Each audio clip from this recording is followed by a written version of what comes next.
नमस्कार दोस्तों, आज फिर हाजिर हूं मैं HRG के एक्सप्रेस यूट्यूब चैनल पे।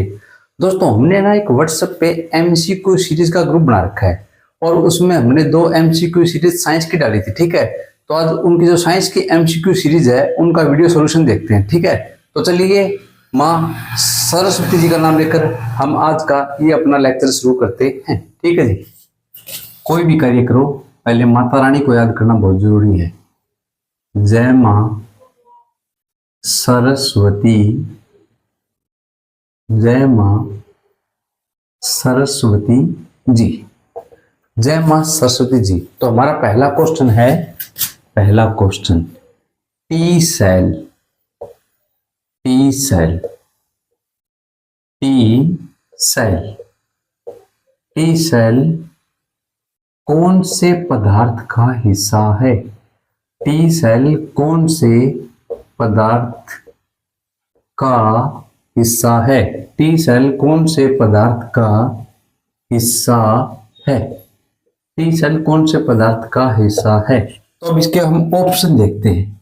इसके ऑप्शन देखते हैं। ऑप्शन ए रहेगा आपका पितरस, पितरस। ऑप्शन बी रहेगा आपका रुधिर, ऑप्शन बी रहेगा रुधिर। Option c glucose, option c रहेगा आपका ग्लूकोज और ऑप्शन डी रहेगा उपर्युक्त में से कोई नहीं, उपर्युक्त में से कोई नहीं, उपर्युक्त में से कोई नहीं। ठीक है जी। तो दोस्तों देखिए, टी सेल कौन से पदार्थ का हिस्सा है? ठीक है, सीधा सा क्वेश्चन है ये। ऑप्शन ए पितरस जिसे बाइलजूस भी बोलते हैं, ऑप्शन बी रुधिर, ऑप्शन सी ग्लूकोज और ऑप्शन डी उपयुक्त में से कोई नहीं। ठीक है, तो इसका राइट आंसर जी रुधिर है। अब देखिए, हम थोड़ा रुधिर के बारे में एनालाइज करेंगे, तभी हमें इस क्वेश्चन के जो आंसर कैसे होगा ये सब पता चल जाएगा। ठीक है, देखिए जो खून है ना, रुधिर, रुधिर को ही खून को रुधिर बोलते हैं। ठीक है, रुधिर इज इक्वल खून या ब्लड, रक्त, खून, बात एक ही है। ठीक है, इनका थोड़ा तरीका अलग अलग है। ठीक है, अब क्या है, इसके 4 घटक है मुख्य, 4। एक तो रहेगा आरबीसी, आरबीसी, एक रहेगा डब्ल्यूबीसी, एक रहेगा आपका प्लेटलेट्स, प्लेटलेट्स। ठीक है जी, प्लेटलेट्स। ठीक है, और एक रहेगा वो प्लाज्मा, प्लाज्मा। ठीक है जी, प्लाज्मा। ठीक है, आरबीसी को बोलते हैं red blood कार्पूसेल्स, red blood corpuscles, कार्पूसेल्स। आपको कहीं पे रेड ब्लड सेल्स भी मिल सकता है। ठीक है, लेकिन अगर दो आपके सामने ऑप्शन में ना रेड ब्लड कार्पूसेल्स और रेड ब्लड सेल्स, तो आप रेड ब्लड कार्पूसेल्स को टिक करना। ठीक है, उससे ये बेटर है। ठीक है, white blood corpuscles, white blood corpuscles, corpuscles, white blood corpuscles. ठीक है, प्लेटलेट्स है और प्लाज्मा है। ठीक है, प्लेटलेट्स क्या होते हैं, पट्टिकाणु होते हैं, और प्लाज्मा प्लाज्मा होता है। ठीक है, तो देखिए रेड ब्लड कार्पूसेल्स और व्हाइट ब्लड कार्पूसेल्स। अब हमारा क्वेश्चन यही से उठता है कि फिर जो टी सेल ये किसका हिस्सा है? ठीक है, टी सेल किसका हिस्सा है? तो टी सेल डब्ल्यूबीसी का हिस्सा है जी। ठीक है, डब्ल्यूबीसी का हिस्सा है टी सेल। जितने भी रोग होते हैं ना, रोगों के प्रति क्या है, प्रतिरोध की जो क्षमता होती है वो डब्ल्यूबीसी की होती है, और इसी का एक पार्ट है टी सेल। टी सेल जैसे एड्स हो गई, ऐसे कुछ रोग है ना, उनसे टी सेल लड़ती है। ठीक है, और डब्ल्यूबीसी को ही शरीर का सैनिक बोलते हैं, शरीर का सैनिक बोलते हैं डब्ल्यूबीसी को, शरीर का सैनिक। ठीक है जी, शरीर का सैनिक बोलते हैं डब्ल्यूबीसी को। ठीक है, टी सेल कौन से पदार्थ का हिस्सा है? रुधिर का, रुधिर में डब्ल्यूबीसी का टी सेल, और शरीर का सैनिक है, रोगों के प्रति प्रतिरोधक क्षमता इसके अंदर होती है और ये रोगों से लड़ता है। ठीक है, चलिए अब अगला क्वेश्चन देखते हैं।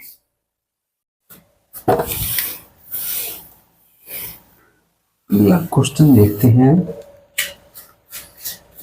अगला क्वेश्चन है, बेरियम का परमाणु क्रमांक कितना है? बेरियम का परमाणु क्रमांक कितना है? बेरियम का परमाणु क्रमांक, बेरियम का परमाणु क्रमांक कितना है, बेरियम का परमाणु क्रमांक कितना है। ऑप्शन ए रहेगा 14, ऑप्शन बी रहेगा 28, ऑप्शन सी रहेगा 42 और ऑप्शन डी रहेगा 56। ठीक है जी। बेरियम भी एक क्या धातु है, ठीक है। तो क्या है कि इसका पूछे परमाणु क्रमांक कितना, मतलब एटॉमिक नंबर कितना है। ठीक है, तो option A 14, option B 28, option C 42 और ऑप्शन डी 56। ठीक है, यानी option A 14, option B 28, option C 42 और ऑप्शन डी 56। तो इसका राइट आंसर 56 है जी। ठीक है, अब इसके बारे में हम 2-4 बातें। जो है ना बेरियम, ये धातु सफेद है। बेरियम सफेद प्रकार की नरम धातु है जी, सफेद प्रकार की है, सफेद प्रकार की है, वह नरम है, वह नरम धातु है, नरम धातु है। बेरियम सफेद प्रकार की नरम धातु के समूह में आता है, एस प्रकार के समूह में, एस प्रकार के समूह में आता है, एस प्रकार के समूह में आता है। ठीक है, एस प्रकार के समूह में आता है ये। ठीक है जी, और ये क्या है, इस जो ये एस प्रकार का समूह है ना, इसके अंदर चार धातुएं आती है। ठीक है, चार धातुएं इसी में ही आती हैं, चार धातुएं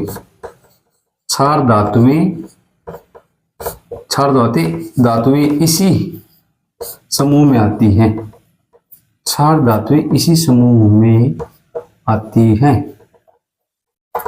है, चार धातुएं इसी समूह में आती है। बेरियम का परमाणु क्रमांक 56, सफेद प्रकार की नरम धातु एस प्रकार के समूह में आती है, चार धातुएं इसी समूह में आती हैं। अब एक कोई नया बच्चा, उसको क्वेश्चन हो सकता है कि एस प्रकार कहाँ पे है ये समूह, तो ये पीरियोडिक टेबल जो है ना, आवर्त सारणी में इनको सेट किया हुआ है। तो आवर्त सारणी में एक एस प्रकार का समूह, उसमें ये चार धातु आती है, और इट्स मीन जो बेरियम ये भी एक प्रकार से चार धातु है। ठीक है, चलिए अब अगला क्वेश्चन देखते हैं। अगला क्वेश्चन देखते हैं जी।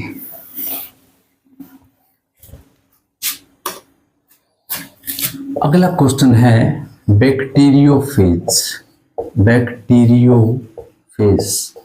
बैक्टीरियोफेज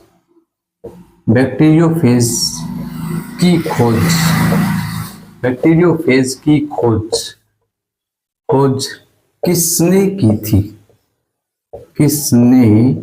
बैक्टीरियोफेज की खोज किसने की थी? ऑप्शन ए टार्टो डी हैरिल, ऑप्शन ए टार्टो डी हैरिल, option b Thomson, option c William Harvey,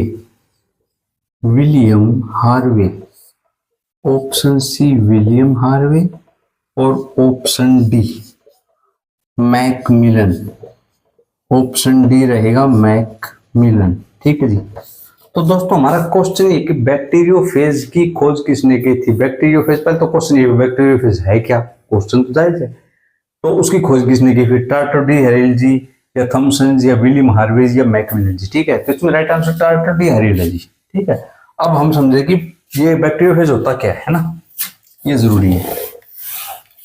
तो बैक्टीरियोफेज है, गंगा नदी के अंदर एक वायरस है, ये गंगा नदी के पानी में पाया जाता है, गंगा नदी के पानी में पाया जाता है, गंगा नदी के पानी में पाया जाता है। ये क्या करता है, जो विषैले जीवाणु ना, जो दुर्गंध फैलाते हैं, उस प्रकार के कीटाणु या जीवाणु, उन सबको ये खत्म कर देता है। ठीक है, ये दुर्गंध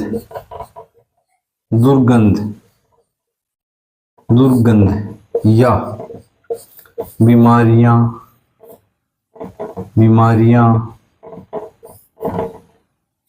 या जल को गंदा बनाने वाले सभी जीवाणुओं को मार देता है। ठीक है, सभी जीवाणुओं को मारता है, वाले जीवाणु या कीटाणुओं को मार देता है। कीटाणु को मार देता है, कीटाणु को मार देता है, मार देता है, मार देता है। और जल क्या है, बिल्कुल स्वच्छ रहता है।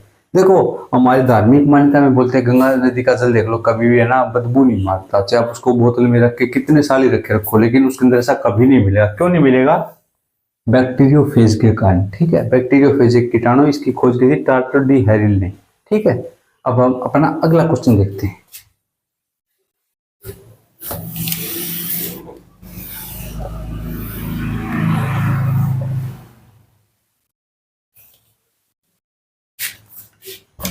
अगला क्वेश्चन है जीभ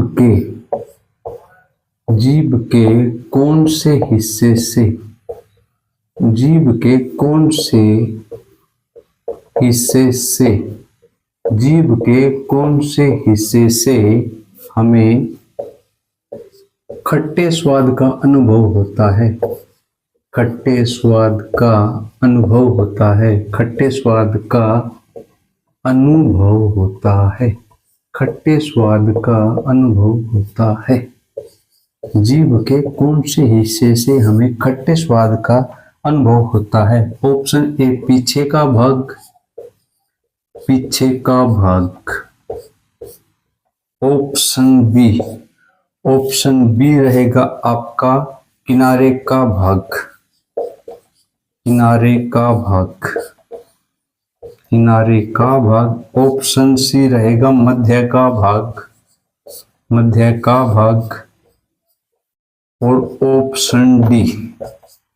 ऑप्शन डी रहेगा आगे का भाग, आगे का भाग। ठीक है जी, तो देखो खट्टे स्वाद का अनुभव होता है जीभ से, जीभ के किस हिस्से से? ठीक है, तो जीभ पे छोटे छोटे ऐसे टेस्ट बर्ड होते हैं, ठीक है, स्वाद कलिकाएं बोलते हैं उनको, और ये गिनती में लगभग 10,000 होते हैं, 10,000 होते हैं। ठीक है, तो हमारा क्वेश्चन ये था कि जीभ के कौन से हिस्से से हमें खट्टे स्वाद का अनुभव होता है? ऑप्शन ए पीछे का भाग, ऑप्शन बी किनारे का भाग, ऑप्शन सी मध्य का भाग, और ऑप्शन डी आगे का भाग है। तो इसका राइट आंसर है किनारे का भाग। ठीक है, जो पीछे का भाग है यहाँ से हमें कड़वा अनुभव होता है, तो पीछे के भाग से हमें कड़वा अनुभव होता है, किनारे के भाग से हमें खट्टा अनुभव होता है, खट्टा अनुभव होता है। ठीक है, और मध्य के भाग से नमकीन, मध्य के भाग से नमकीन अनुभव, और आगे के भाग से मीठा अनुभव, मीठा अनुभव होता है। ठीक है, जीभ के कौन से हिस्से से हमें खट्टे स्वाद का अनुभव होता है? टेस्ट बर्ड्स होते हैं 10,000, पीछे के भाग से कड़वा, किनारे के भाग से खट्टा, मध्य के भाग से नमकीन, और आगे के भाग से मीठा अनुभव होता है। ठीक है, ये हमने इस क्वेश्चन का सॉल्यूशन देखा। चलिए अब अगला क्वेश्चन देखते हैं।